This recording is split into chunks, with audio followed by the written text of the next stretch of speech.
career in the SF Bay Area, working as a project engineer for one of the leading general contractors in the industry, and has since returned to her roots in Fresno to help build the Central Valley. Her passion for building goes beyond the job site, as she is also passionate about building people, teams, and relationships. She believes in the power of teamwork and connection. Moving on to Alejandra. Alejandra is originally from Parlier, California, and she graduated from Fresno State LCOE with her BS in mechanical engineering in May 2021. After graduating, she spent a year as a STEM public policy fellow in Washington, D.C. through the Congressional Hispanic Caucus Institute and was able to work in the House of Representatives. She is now in her first year of Eaton's Operations Management Leadership Development Program, which includes 3 years of rotations. Alejandra is currently an OPEX analyst in the Eaton El Paso, Texas manufacturing plant that is focused on producing electrical switchboards that are used to power systems such as data centers. Her current role focuses on continuous improvement, implementing lean tools, and systems engineering. On a daily basis, she brings awareness to issues on the production floor and develops systems to address and resolve these issues with the different teams in the plant. In July, she will move to her new rotation and begin a new position. Moving on, Alyssa Nishikawa is a transportation civil engineer from Fresno, California. She earned a bachelor's degree from Fresno State Civil Engineering program in the spring of 2019. Prior to graduating, she was offered a full-time civil engineer position at Mark Thomas, which is a transportation engineering firm located in Fresno, where she is currently employed. While working full-time as an engineer, she also earned her master's degree in civil engineering from Fresno State in the spring of 2021. Krista Miguel graduated from Fresno State with a degree in electrical engineering in 2017. She currently resides in Fresno and works at NV5 as a distribution group manager. In her role, she uses software such as OCalc and PlusCAD to evaluate a distribution pole loading for a California utility. And then finally, Sumanjit Gill is from Fresno, California, and graduated from Fresno State in May 2022 with a BS in computer engineering. She joined Intel Corporation in August of that year as a system validation engineer. And during the work week, Sumanjit works to test and debug the latest Intel processors. So now that I have given a little bit of introduction of our panelists, going to move on to the questions. And so once again, just reminding everyone that the chat is open to submit your own personal questions as we're going along, and you have something that you would like to ask one of the panelists, and we will get that for you.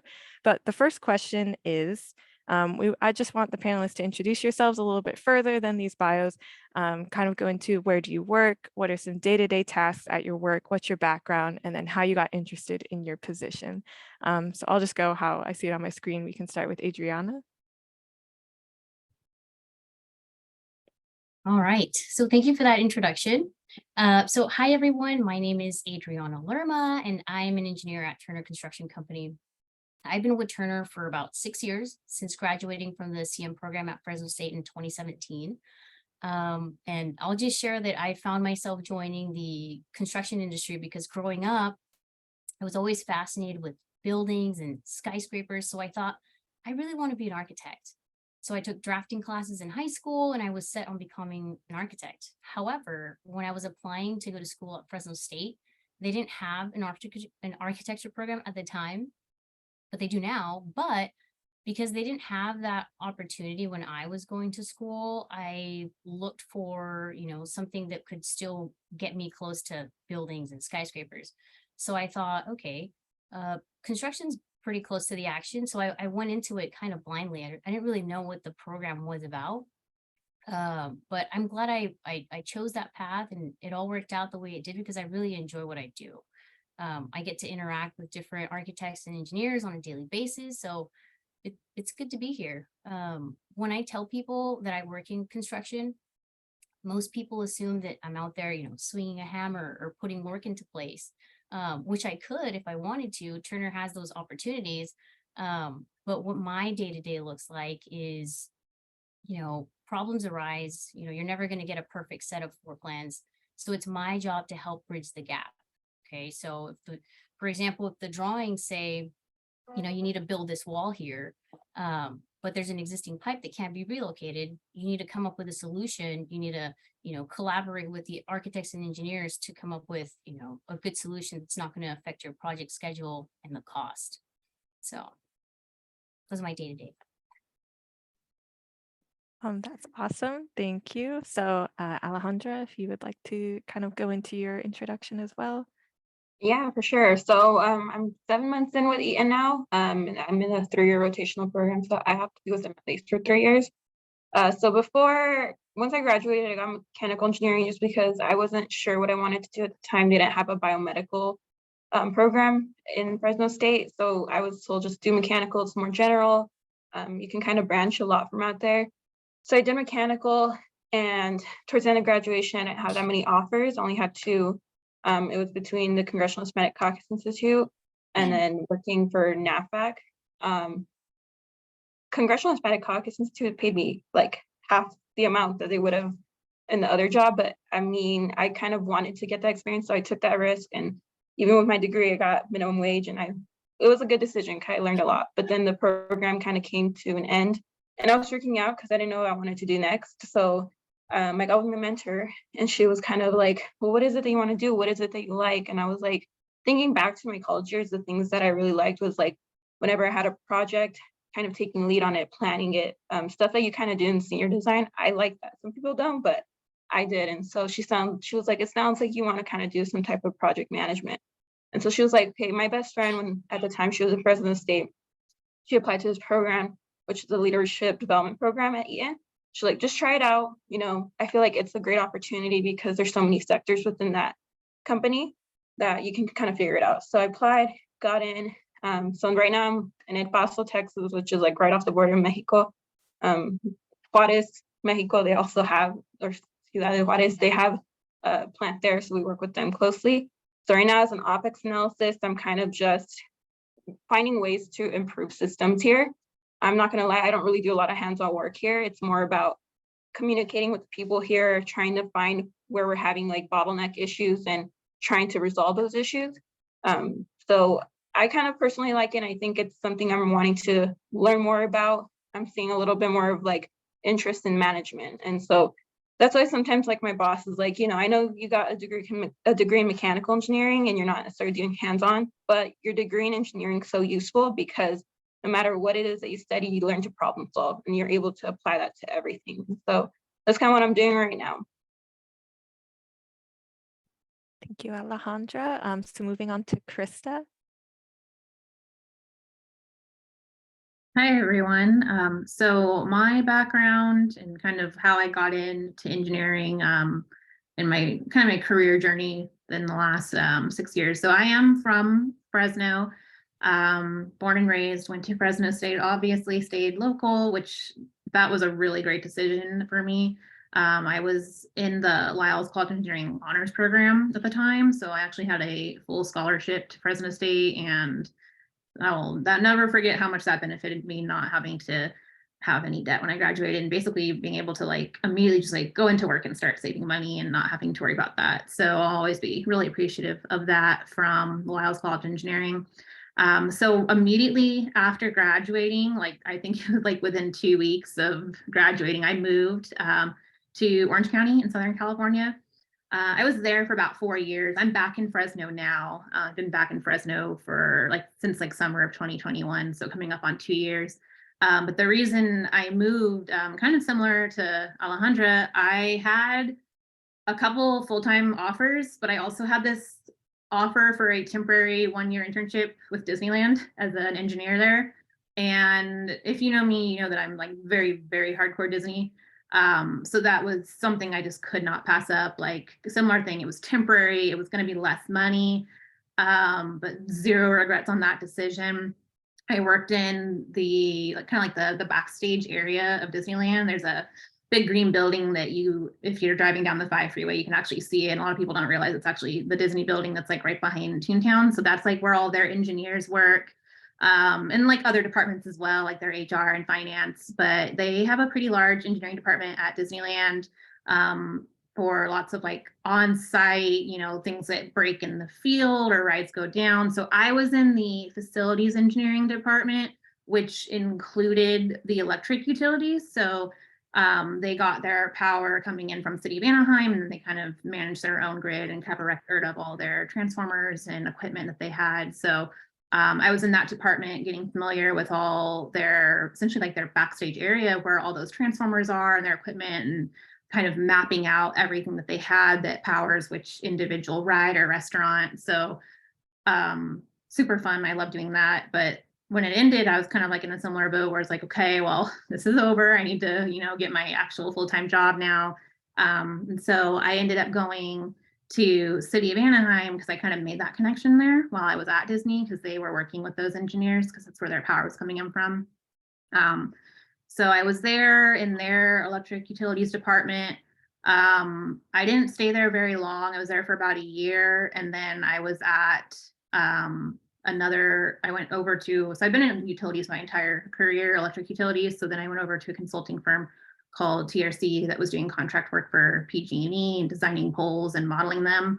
And then I literally just recently got a new job like 6 weeks ago. I've been at my current company in V5.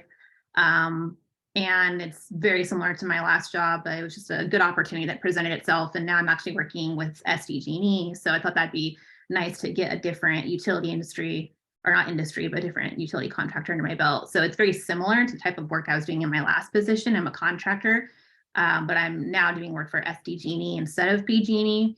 And I'm in management as well. So I am doing some of my own engineering work, but I will be managing a team. I managed a team in my last position.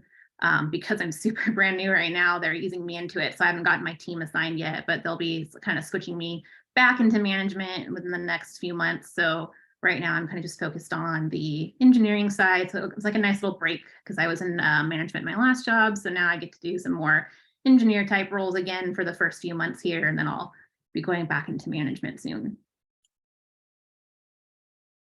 Awesome. Thank you. And so, Alyssa, if you would like to go a little bit into your background as well. Yeah, thank you for the introduction, Haley. My name is Alyssa Nishikawa. I grew up in Fresno, California. I knew I was going to go into engineering at a young age. Both of my parents are civil engineers. They both work at Caltrans. And so, listening to their conversations growing up, excelling in math and science, I knew that this is also what I wanted to do. And I also played soccer. So I looked for a college that I would be able to play soccer at the college. And I got a scholarship to play soccer. I also was part of this McCann Family Honors College, which provided me a full ride scholarship academically. And so I took that opportunity, went to Fresno State, which is also my mom's alma mater. So go Bulldogs. During my undergrad, I was an intern at Mark Thomas, which is my current employer. And I also was an SI leader for a couple semesters at Fresno State, which was a really good opportunity to lead sessions in which I was able to teach some students statics, which is an introductory civil engineering course. I also worked, after I graduated, I worked full-time at Mark Thomas. And during that time, I got my master's degree at Fresno State. I wasn't done with school yet. So I finished my master's degree in 2 years. And I have a couple of published works from that master's degree. I did some research with Dr. Tofik, transportation related. And now I'm working full-time. I'm done with school, and I've been really enjoying it. Mark Thomas has been a pretty good employer to me. I am gaining more responsibility at my company and working on a bunch of different kinds of projects. I initially started with some SSAR projects, which are systemic safety and analysis reports, which included mostly report writing, which I figured I was going to go more into PSNE projects, which are plans, specs, and estimates, but report writing did treat me pretty well. I'm a pretty decent writer. So with that, I was tasked with analyzing crash data for 3 different entities. Actually, it's 4 different entities. I did projects with Kern County, Madera County, and then Kings County, as well as the city of McFarland. Additionally, I started work on the 7th Street Bridge Replacement Projects, which is located in the city of Modesto, and then some other PSNE projects like Bellevue Road Realignment. And now I'm just working towards obtaining my professional engineering license. I passed my 8-hour exam, which is a big hurdle for getting your PE. So I was pretty excited about that. And yeah, I'm continuing to learn, continuing to grow in this field, and I'm very excited and happy with how the LCOE treated me as an undergrad and as a graduate student. Thank you, Alyssa. And so finally we have Sumanji. Hey guys, my name is Sumanjit, and I'll start off with my background a little bit. So I went to Edison High School, and at that point, I was really into the Assassin's Creed franchise. So I really wanted to go into game development. And so they had a few computer science classes offered there. So I just kind of took a stab at it, and then I ended up really enjoying that.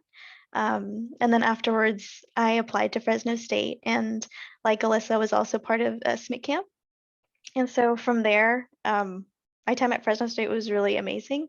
Again, like Alyssa, I was also an SI leader and got to do undergraduate research with Dr. Tayeb, and it was such an overall, like a very rewarding experience. I got to do a brief program with Google over the summer just to kind of learn about the industry before actually heading into it.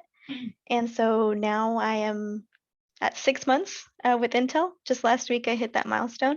And so I work in post-silicon validation, which basically means that you're testing the processors that we're developing once they're actually built. And so there's also pre-silicon, which is before when it's just the designs, but once everything's actually built in a cohesive system, we do testing on it.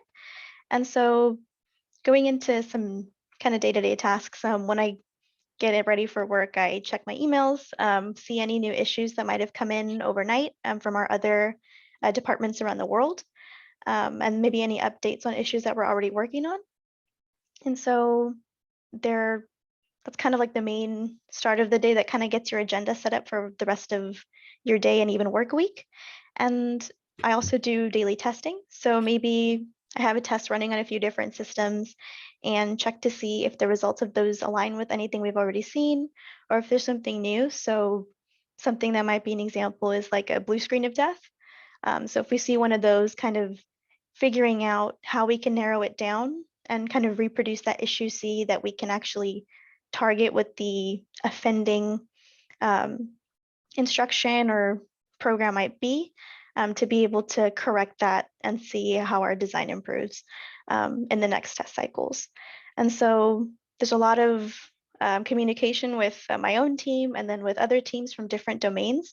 So it's really collaborative and very cool to just kind of work with each other, and everybody's in this learning process together. And so that's kind of where I've been, and it's been a very great time. Awesome. Thank you, Sumanji. So just moving on to some more specific questions. So Krista, you are our most experienced engineer, having the most time within the industry under your belt. And so just wondering, what advice do you wish that you had before starting as a full-time engineer?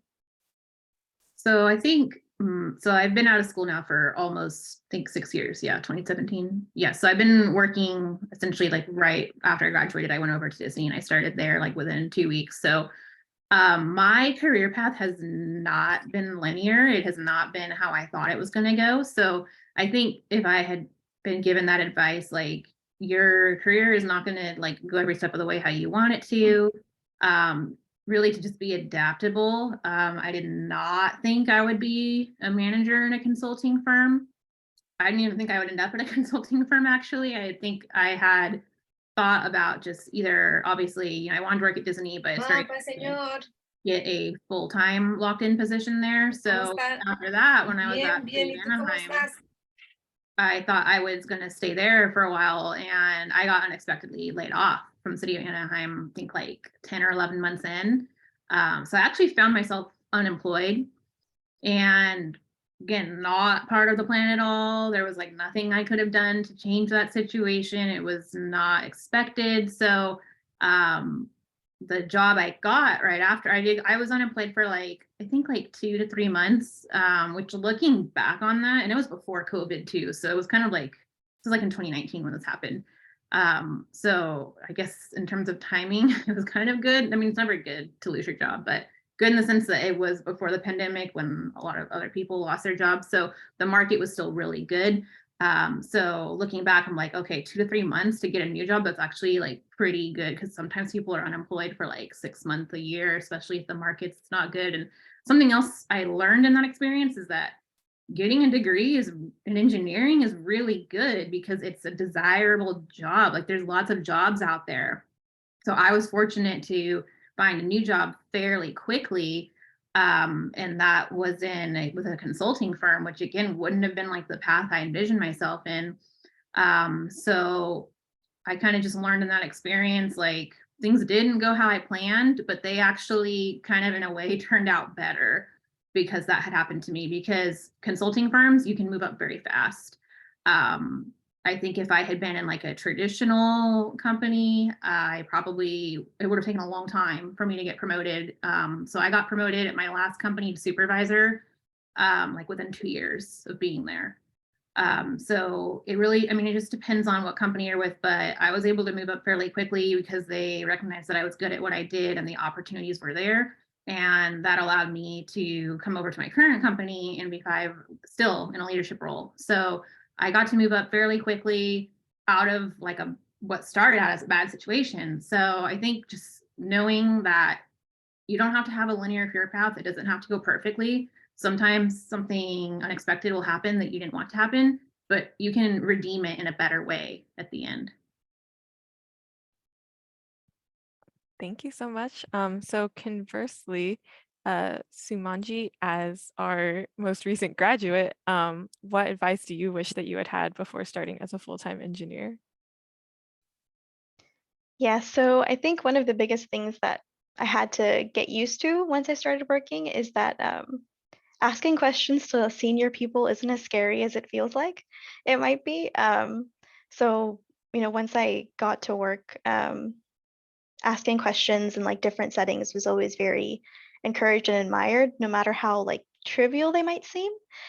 So it might be somebody who's even been there for like 20 years asking what like an acronym stood for, hey, what does this do? Kind of like more basic questions for other people who've been working in a specific domain for years. So it's kind of like understanding that different people have different learned experiences and expertises, and it's okay that you're not an expert at everything, but just being able to reach out and ask questions to different people, get information from them, and building your skill set in that way. So yeah, I think asking questions was my biggest like learning experience from starting. Thank you. So it's one of the big things for talking about women in engineering, that engineering tends to be perceived as a very male-dominated field. And so we see that a lot translated within the professional field, but also the academic. And so one of the questions that I want to ask is, how was your classroom experience, particularly in regards to engineering being like a male-dominated field? And so I'd like to ask Adriana what her experience was like. So my experience, in the classroom, I never felt like, I was a minority within my classmates. I was never made to feel that way. I felt like everybody was respectful. Outside of the classroom, you definitely see that, many times you're sitting at a table and you're the only woman. But there's plenty of room for all of us, I think. Because I had such a good time and experience in college, and I was never made to feel that this is a male dominated industry that you're about to go in. That wasn't my mentality upon graduation. So I think that really helped me. I think that the culture at LCOE was played a big part in the mentality that I went walking into when I started my career right after graduating with Turner. So I would say it's the mentality. If you think you're this big, you're going to be this big. So just know that you can earn your seat at the table. And like I said, there's plenty of room for all of us, and it still continues to be a very male dominated field. But I'm hoping that we can see that change, but we can only do that with men as our allies. Yes, excellent point, and also an excellent segue into our next question. So, like Adriana said, having allies within the field is very important. And so, I'd like to ask Alyssa, how do you think that we can get men to be more involved with empowering women and also supporting them academically, professionally, either or? So lucky for me, I work at a firm that is almost half female and half male. And I think that, you know, as well as Adriana's experience in LCOE, I had a very inclusive experience in the civil engineering program, as well as in my professional field now. Um, I think there are many ways that men can get involved in promoting women's success in the engineering field and the construction management. Um, I guess one successful way that my male counterparts have done it is to listen and amplify the voices of the women around them and to make them feel included and important. Also to educate themselves on if they have any bias themselves. You know, I think my company does a really good job of having diversity and inclusion trainings. Many people don't realize that they have any sort of bias, but there are tests that prove, you know, you may have some bias, and it is important for you to become aware of it so that you can start to address it. And once you are aware of it, then you can act as an ally and then potentially even become a mentor to the woman in the field. So I think those are some important ways that men can get involved.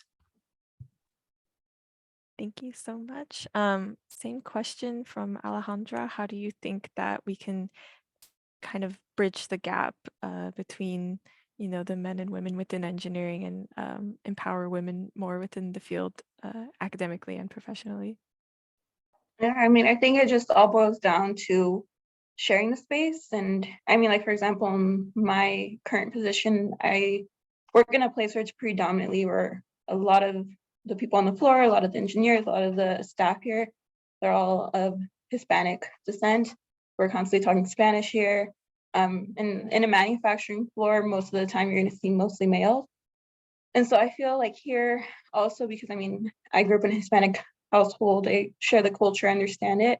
I feel like, because when I was a kid also, I remember my dad like not really letting, it's not that he didn't let me, but he just didn't invite me in terms of like being hands-on, like, you know, it was like more my brother's thing, whereas like I was like more inside, and that's kind of the culture I raised in.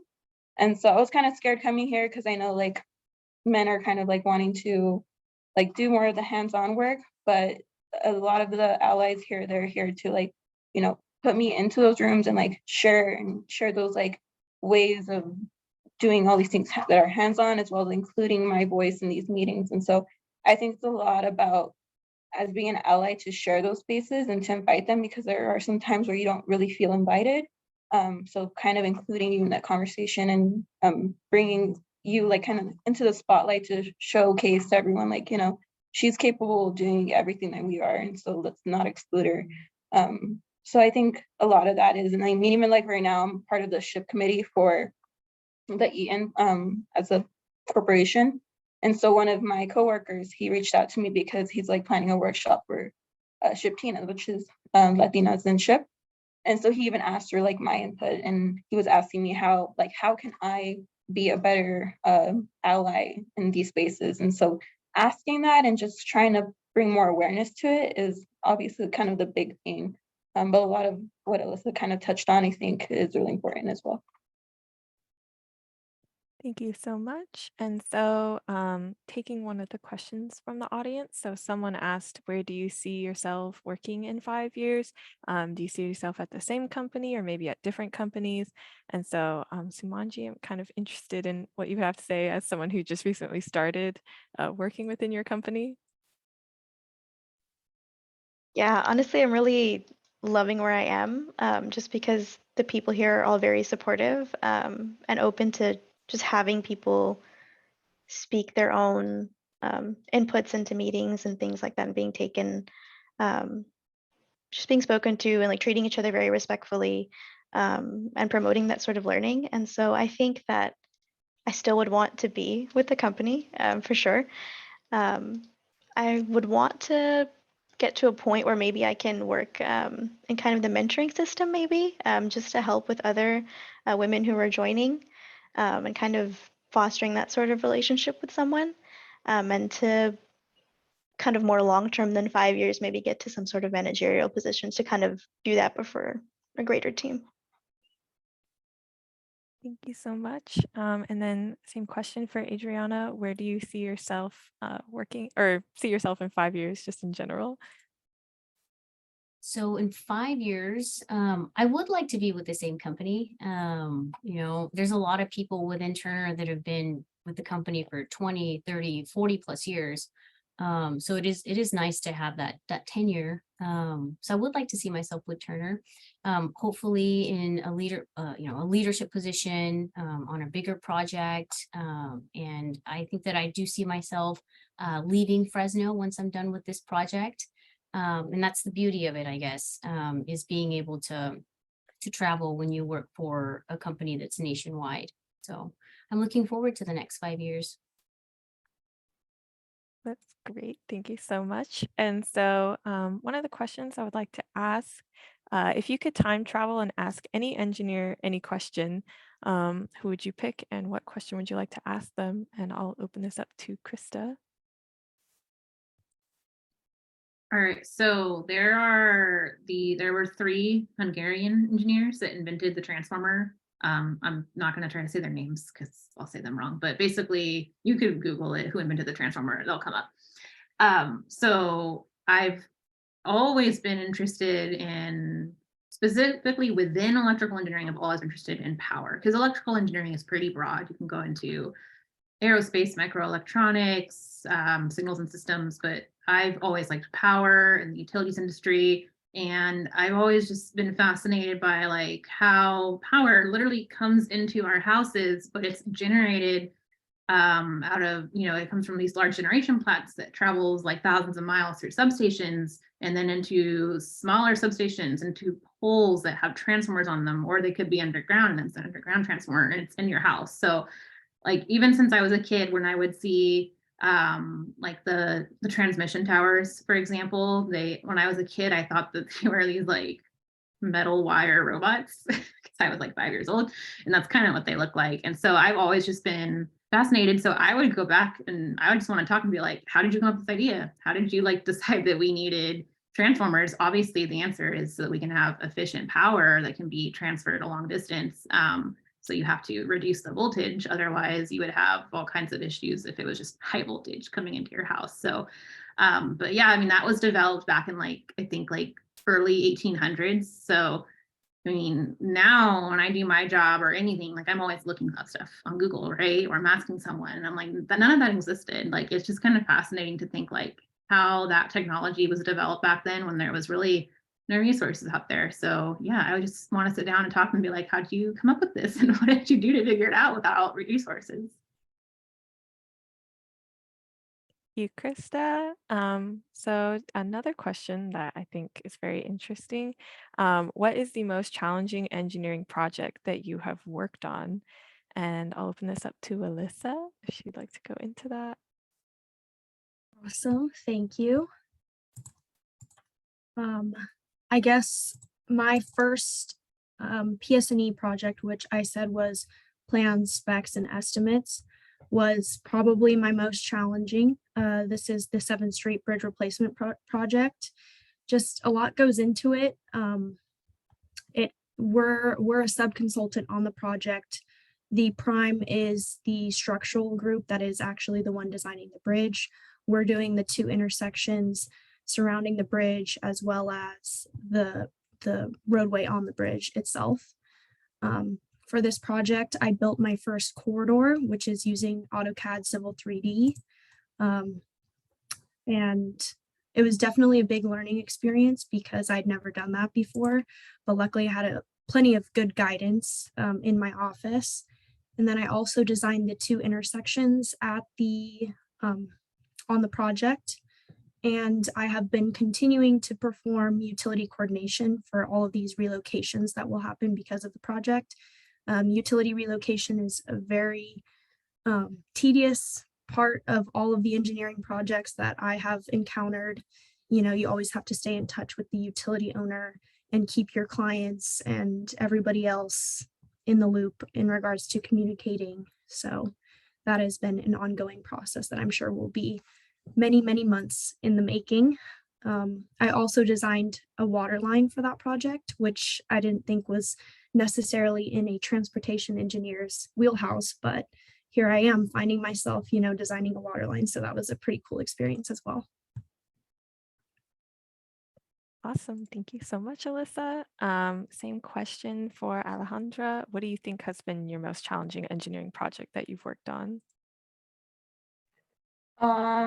So I think with me, like so the way our manufacturing plant works, we build these like large switchboards, and I'm talking like they're huge. Like these are used to power hospitals and stuff. Like just to give you a reference of how big and how heavy they are, it's like in one of our plants, like I think on the east side, one of these structures fell on someone and it led to the death of them, and that's how heavy these things are. And so our system works in terms of like starting with kitting. From kitting, you take it to this place where they build a chassis, which is kind of like the inside of it. From there, they lay it down, and they're on these like conveyor belts that are used so that they can kind of keep pushing it and working the insides of it. And then they stand them up, and then they go to connectors and so on. But in that area where they're on the conveyor belts, it's called setup.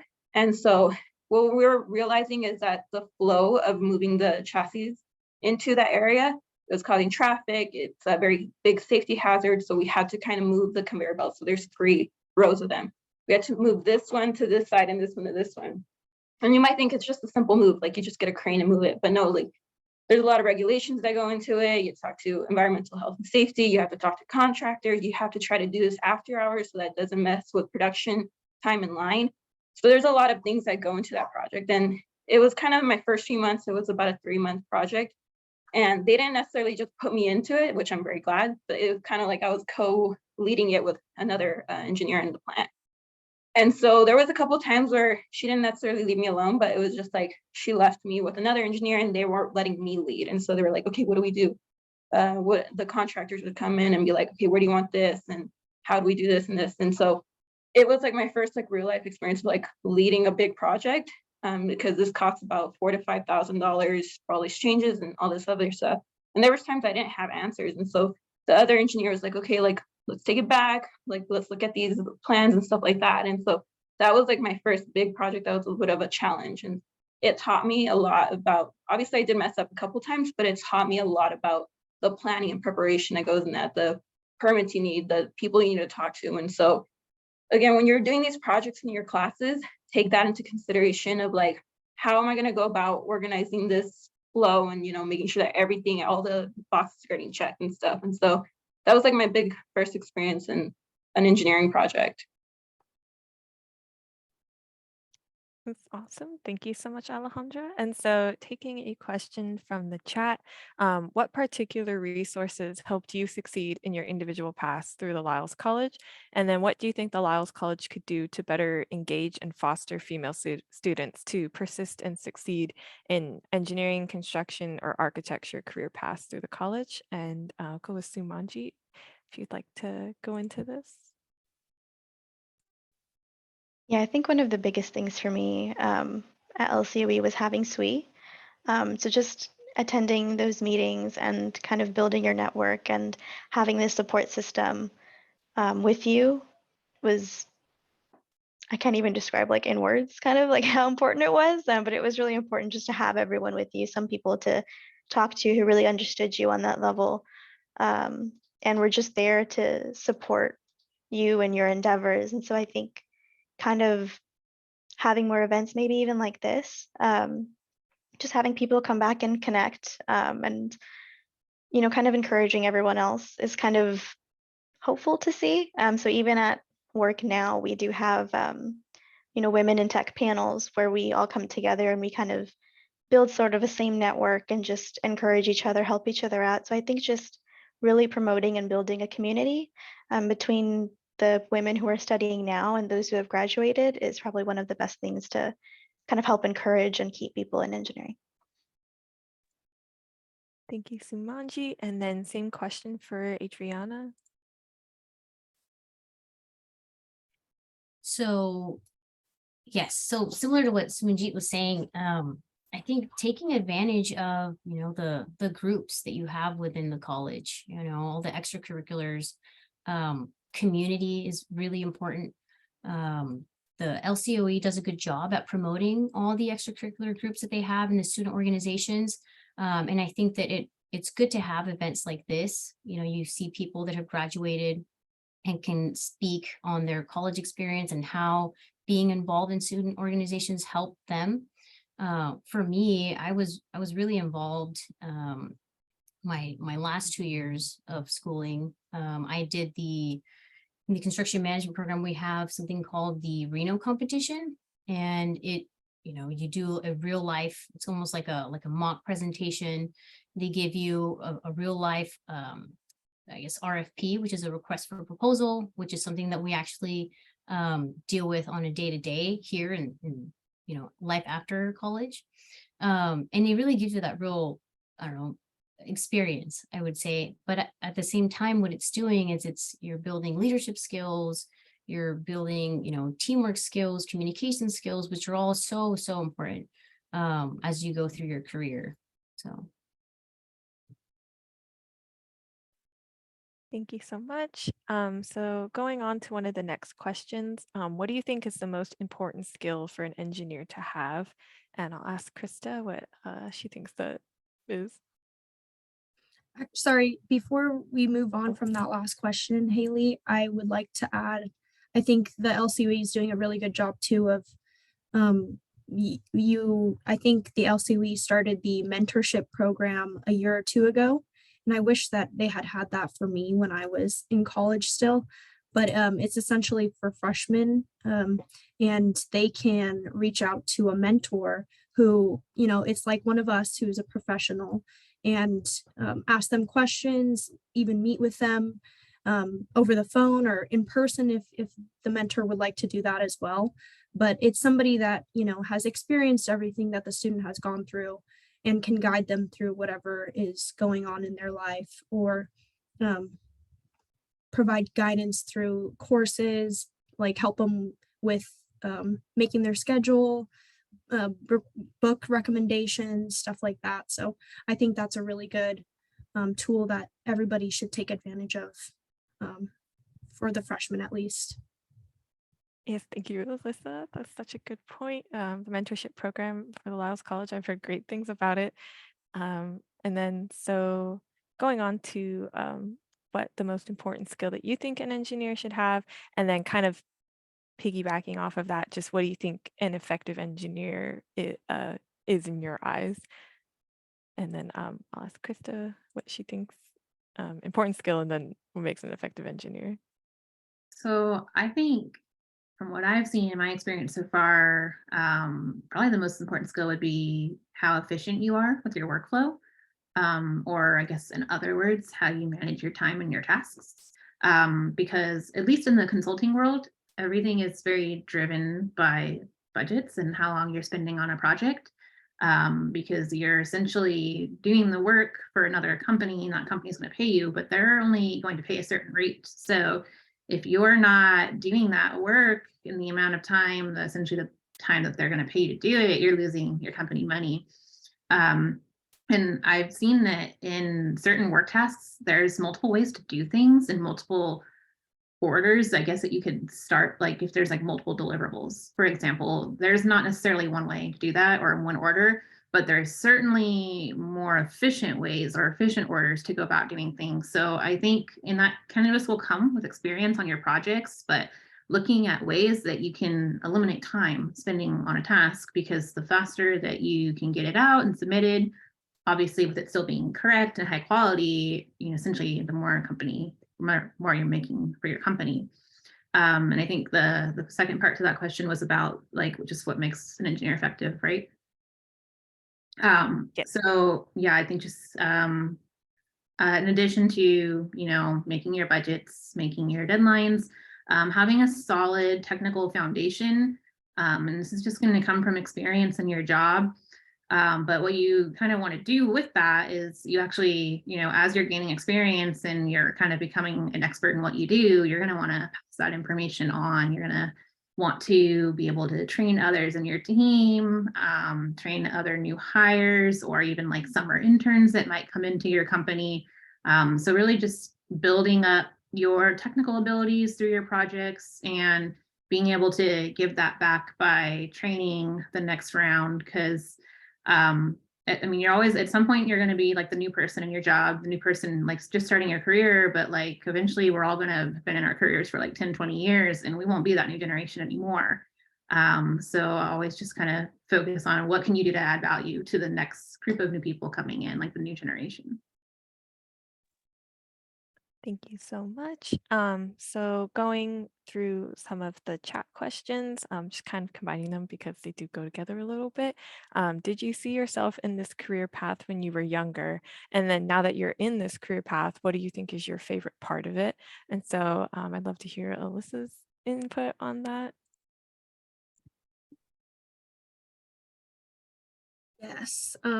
So like I mentioned earlier, both of my parents are civil engineers. So yes, I did see myself in this career path early on, although, they tried to encourage me to do pharmacy or something like that. I told them, no, that's way too much school for me. And I can't work by myself. I want to work in teams. And then I go on to do 2 more years of school. So essentially I did 2 less years than what I said I would want to do. But I really enjoy what I'm doing now. I get a lot of joy out of it. I think that most of it will become more valuable once, one of my projects goes out into construction and I can go and drive it and see, yes, I designed that and the intersection is not flooding. So that's going to feel really good to me to know that I designed something properly, that it's draining correctly. There's no safety issues wrong with my project. So that's going to be really fulfilling. And I think that's probably my favorite part of my job. That hasn't quite yet happened, but working towards that every single day, trying to get my hands on as many projects as I can, communicating with everybody on my team. And I think that it will come for me and all of the engineers here as well. Thank you so much. And then same question for Alejandra. Did you see yourself in this career path? And then maybe a little bit, because you did talk a little bit about how it wasn't your original, but maybe a little bit in how you kind of started to see yourself in it as you started working in it more. And then what's your favorite part now of your career? Yeah, so first of all, I did an internship with HVAC in my first few years. If you would ask me that as a high schooler, I would have been like, no, but I did it. I didn't like it. So I was like, okay, next thing. And then I ended up doing the policy thing. And I do plan to go back to that in the future. That's my goal. Then I wanted more experience. That's why I left. And I'm hoping to go back, experience in the industry, then go back and be like, hey, I saw this, and this is what we need in government in order to avoid these issues. So I did one rotation on the Science, Space, and Tech Committee. And at the time, the CHIPS Act was kind of going through process. And it was talking about how in manufacturing, we're not able to produce a lot of these chips that are used to like our computers and stuff. And I mean, someone could probably talk a little bit more about that, but that's what I just caught the gist of it. And it was a lot of because of our manufacturing lines. And this was impacted a lot by COVID. And so I came here and I'm working manufacturing now, which again, I did not see myself working in. Like when I was in undergrad, I was like, I'm not working manufacturing because that's kind of what they push a lot in mechanical engineering, I feel. And so I ended up here, and within the first few days, I saw the issue. Like we have these boards that are just sitting there for months, and we can't touch them because we're on a shortage of breakers, which we need in order to power these things. So there's literally some on the floor right now that they've been there for months, and we can't do anything. And we have a lot of back orders. And these things, remember, we need them to power businesses. Like we're a powering business, so these are essential.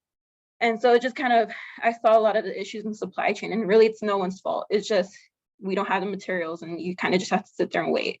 And so now I'm kind of really glad that I'm in this career because I'm starting to see these issues in the back end. Like, you might be on like the customer side and be like, what's taking so long? Why is it taking so long for my order to go through?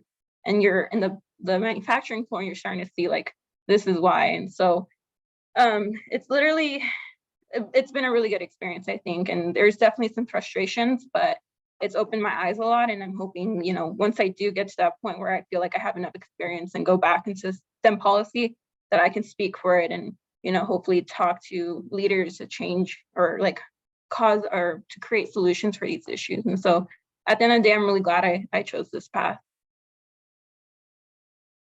That's awesome. Thank you, Alejandra. And so it's probably no secret that engineering can be pretty stressful, just whether it's academically with all the classes or just in your every day-to-day life. And obviously, as people who are in the professional field, the stress is worth it. It's something that you love to do. You all sound very passionate about your fields. And so how do you find yourself dealing with the day-to-day stresses of engineering?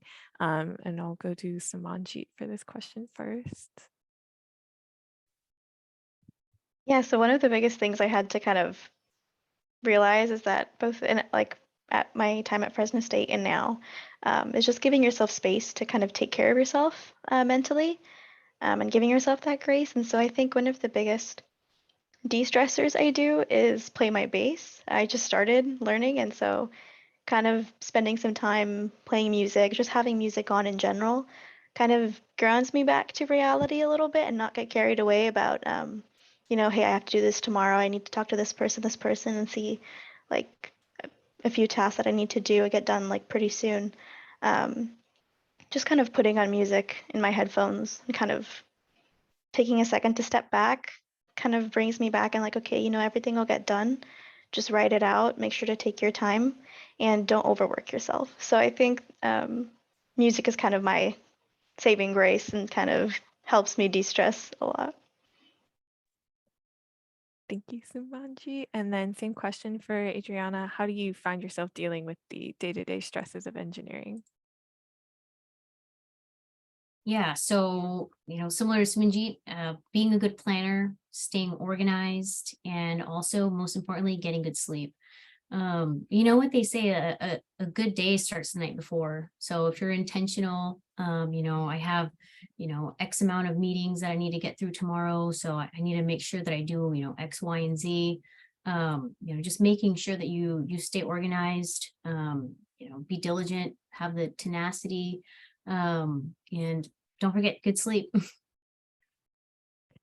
That's excellent advice. Sleep is very important. So one of the questions in the chat is any tips when applying for internships and getting ready for interviews. So I'd like to ask Krista a little bit about that as someone who's had kind of different backgrounds of interviews. I did want to say just one thing though for the last question that I feel like is pretty important, because they don't really tell you this in college. Take every single day of vacation that your company offers you. Like, don't leave any of it ever. So if your company offers you 3 weeks a year, take it.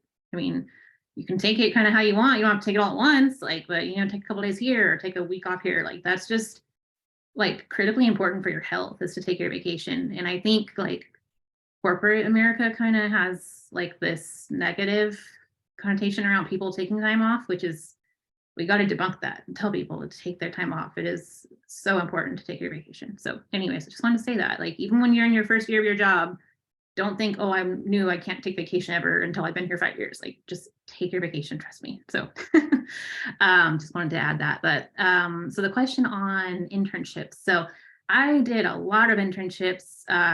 So the Disney was one that was like a postgraduate internship that I did right after graduating. But while I was a student, I think I did 4. I did Toyota, was my very first one. PG&E, GE, City of Fresno. Okay, yes, I think I'm counting them all. So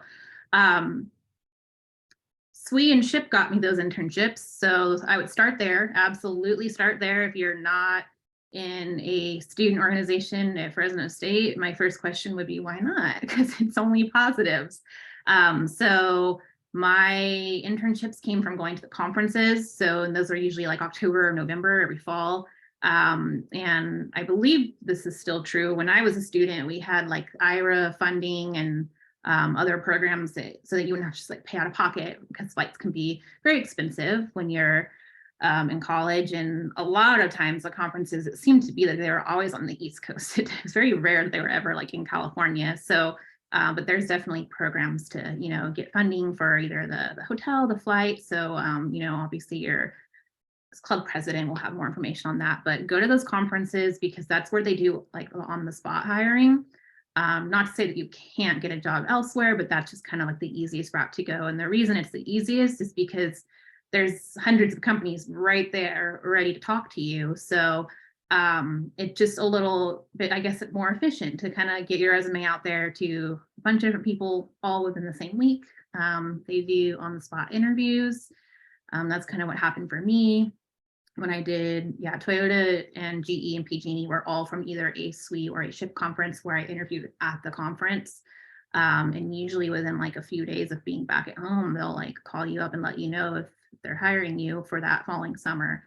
And the other thing that's really nice about SWE, SHIP, NSBE, any of those student orgs at LCOE is that they usually will have resume workshops to prepare you guys. A lot of times the alumni will participate and they'll do like a mock resume interview or mock resume review or interview. Reach out to alumni. You're welcome to add me on LinkedIn after this if you ever maybe like look at your resume or something, or just any alumni. I think everyone wants to give back because when I was in college, alumni were helping me. So now I want to be able to help others. So I would prepare that way. Just, have someone look at your resume, have someone mock interview you and get involved with those organizations and attend their conferences. Awesome. Thank you so much. And so we have come to the end of the talk, but we just want to go around and get a quick little closing remark from everybody about just anything in general that you have to say, particularly if you have any advice for any future engineers or construction managers. So we'll start with Alejandra and then I'll kind of just go through everybody. Yeah, I think just my overall advice is I think going back to what Krista was saying at the beginning, where it's like you might have this like plan, like this 10-year plan. You're like, I want to hit everything exact, but things change, and it's like welcoming change and being open to change. Life happens, and so like go ahead and grieve a little bit, maybe like that it didn't work out the way you wanted to, but from there, keep going forward and just know that like maybe this happened for a reason, and just run with that. And so I think that's something I would take a lot with me, because when I was an undergrad, I was like always stressed. Oh, I need perfect A's, this and this and this, and that's not the only thing. There's a lot of aspects to it. And so really just don't beat yourself up if things don't go the way that you want to, and just be open for change. And so also I'm gonna put my Instagram there because I like to contact people there. Feel free to reach out to me there. But yeah. Thank you. And then Krista. Yeah, I think just for closing comments, college can be challenging, but am I talking? Sorry, it said on mute, but okay. Oh. I'm good. I was like, it said I was still on mute, but I don't think so. Yeah, so college can be a challenging time. I know I was really stressed in school because, I was doing classes, I was working, I was in student orgs, I was leading in the student orgs, but it all really paid off for me in my career.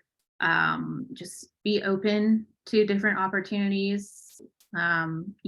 Just put yourself out there at your company and meet new people and just figure out like, hey, what are these different departments? Because you could potentially change paths within your company. You could change industries. So just be open and networking once you're out of school. Of course, while you're in school, very important to be networking with the other students, and of course, meeting as many alumni as you can. So yeah, just keep pushing through when it gets hard, and it'll be very rewarding. I have never had one regret ever about choosing to major in engineering, and honestly, my education at Fresno State was really impactful for me. Thank you, Krista. And then Adriana. Yeah, so what I'll say is, if you're still, in a place where you're thinking, what kind of path you want to take, you're not sure about it, maybe you're intimidated because, there's a lot of math or the curriculum appears to be difficult. My advice would be just go for it, right? You're either going to realize you like it or you don't, but don't let fear keep you from doing big things, whether it's the fear of failing, or thinking I'm not good at math, or could I really be successful in this industry? But like I said, don't let fear keep you from doing big things. I really believe that passion and resilience can take you anywhere. So my advice would be just go for it. Thank you, Adriana. And then Sumanjit.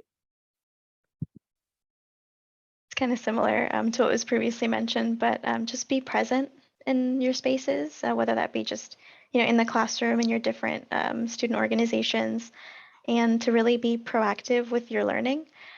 So attend different conferences, reach out for research programs and opportunities, internships, just trying those different things and kind of taking initiative. I think that's just a really good skill set to build on, and then also it'll help you in the long run.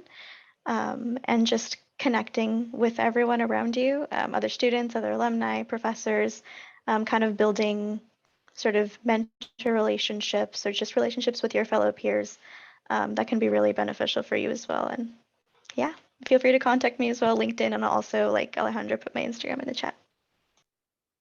Thank you, Sumanjit. And then Alyssa. Yeah, I think all of the advice that was already given was really strong, and I guess I'm not sure who our audience is exactly, but if you're in high school deciding your major, I would say civil engineering is really great, even construction management.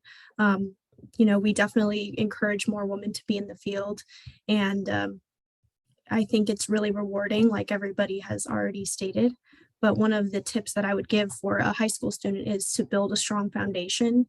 It starts in your in high school courses, really focus on your math, physics, and science classes, because that will, lead later on into your studies and then later on into your career. And then also find mentors and be open to learning. So, my mom has told me you're not born with experience. So definitely ask plenty of questions. Don't be afraid. No question is a silly question. And definitely don't give up, because I know that, this is a really challenging major. But if you don't give up, then I know that everybody can achieve it. And there's plenty of resources that LCOE has to offer. Go to those SI courses, go to tutoring, find, the professor's office hours, because those are all really valuable tools that are at your disposal as a student, and take advantage of it for sure. I would also like to say, if you are graduating, take some time off before you jump right into your career, maybe like a month or so. Go on a vacation, because, once you're working, you're really working, and you have to work your 8 to 5 job. So take a little bit of time off, celebrate that you had just graduated, and overcome this really challenging feat of getting your degree. Thank you so much. And so thank you also everyone for your questions in the chat, and also for joining us for this inspirational and informational talk. We welcome all of you to join us for the monthly Tech Talk series that the Lyles College does, that features alumni and professionals in the fields of architectural studies, construction management, and engineering. Thank you for joining us for this National Engineers Week event. There will be other events and activities going on throughout the week. The next one will be tomorrow from 10 a.m. to 2 p.m. There's going to be a little Stan Tech career fair in IT 160. So if you're interested, please go check them out. And we hope that you all have a great afternoon. Thank you. Thank you, everyone. Thank you.